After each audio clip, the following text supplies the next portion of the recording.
লাগে টাকা দেবে গৌরী সেন। কিন্তু এই গৌরী সেন আসলে কে? আদৌ কি এই নামে কেউ এক্সিস্ট করতো কখনো? করলেও বা কারো টাকা লাগলে সে কেন দিতে যাবে? চলো আজকের এই ভিডিওতে এই সমস্ত প্রশ্নের উত্তর দেওয়ার চেষ্টা করব এবং তার সাথে আজকের দিনের এক গৌরী সেনের সাথে পরিচয় করিয়ে দেবো তোমাদের সকলের। আর এই গৌরী সেন কিন্তু তোমারও কাজে লাগতে পারে, তাই ভিডিওটা মন দিয়ে দেখো। বছরের পর বছর ধরে বাংলার মুখে মুখে ঘুরতে থাকা এই প্রবাদ লাগে টাকা দেবে গৌরী সেনের এই গৌরী সেন কোনো কাল্পনিক চরিত্র নয়। বলা হয় তৎকালীন হুগলি জেলার বালিতে 1580 সালে এক সুবর্ণ বণিক পরিবারে জন্ম হয় গৌরী শঙ্কর সেনের। বাবা নন্দরাম সেন তখন একজন বিরাট বড় বণিক। না, তা বলে গৌরী সেন নিজের বাবার সম্পত্তি থেকে লোককে টাকা দিতেন না। সে এক অবিশ্বাস্য ঘটনা। সেই ঘটনাটা বলার আগে তোমাদের পরিচয় করে দিই আজকের দিনের গৌরী সেনের সাথে। এই গৌরী সেন হয়তো লাগলেই তোমাকে টাকা দেবে না, কিন্তু নিজের মেধা আর দক্ষতাকে কাজে লাগিয়ে উপার্জন করার যোগ্য অবশ্যই করে তুলবে।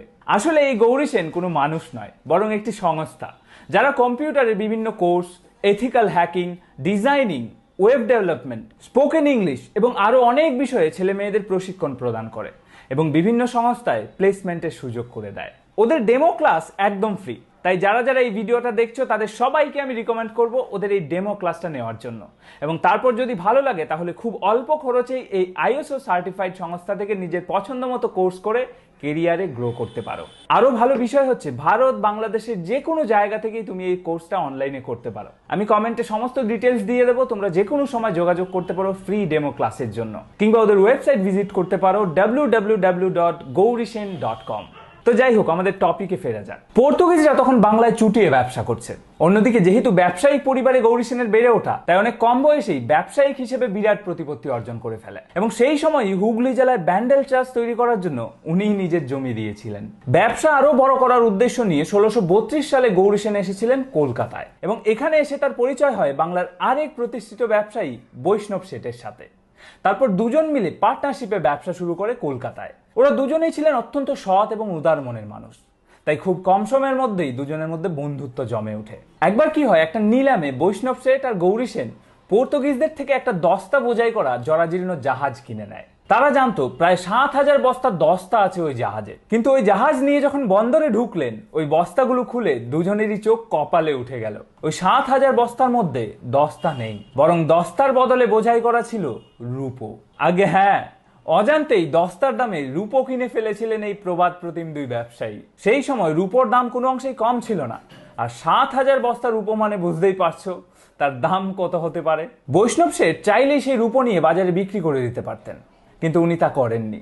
যেহেতু ওই জাহাজটা কিনেছিলেন গৌরী সেনের নামে, তাই বৈষ্ণব শেঠ ওই 7000 বস্তার একটাও নিজে না নিয়ে সমস্ত কিছু গৌরী সেনকে দিয়ে দেন। আর গৌরী সেন কি করলেন, উনিও ওই রূপোর বস্তার একটাও নিজের জন্য না রেখে বাজারে সবকিছু বিক্রি করে দেন এবং সেই টাকা দিয়ে গরিব দুঃখী মানুষদের জন্য খুলে বসেন এক বিরাট দানের ভান্ডার। ব্যাস, আর কি, তারপর থেকেই দুহাত খুলে দান করতে থাকেন বাংলার মানুষদের। শুধু যে গরিব দুঃখীদেরই দান করতেন তেমনটা কিন্তু নয়, বাংলার অনেক জমিদার থেকে শুরু করে মহাজন, কেউ ঋণে জর্জরিত, কেউ টাকার অভাবে মেয়ের বিয়ে দিতে পারছে না, আবার কেউ হয়তো টাকার অভাবে ব্যবসা শুরু করতে পারছে না, এমন কোনো মানুষ নেই যে গৌরী সেনের দরজায় গিয়ে খালি হাতে ফিরে এসছে। তখন থেকেই আস্তে আস্তে সারা বাংলা তথা ভারতবর্ষের বহু জায়গাতে ছড়িয়ে পড়ে গৌরী সেনের এই দানের কথা। কারো টাকার দরকার পড়লেই লোকে ছুটে যায় গৌরী সেনের কাছে। আর এইভাবেই মুখে মুখে ছড়িয়ে পড়ে এই প্রবাদ, লাগে টাকা দেবে গৌরী সেন। এবং এইভাবেই বছরের পর বছর ধরে আজও আমাদের টাকার দরকার পড়লে আমরা বলে উঠি, লাগে টাকা দেবে গৌরী সেন। কিন্তু সেই সময় এরকম একজন গৌরী সেন থাকলেও আজকের দিনে আমাদের আর্থাভাব দূর করার জন্য কিন্তু কোনো গৌরী সেন নেই। আজকে যদি আমাদের টাকার প্রয়োজন হয় তাহলে সেটা নিজেকেই উপার্জন করতে হয় এবং এই গৌরী সেন একাডেমির বিভিন্ন কোর্স তোমাকে সেই উপার্জনে সাহায্য করতে পারে।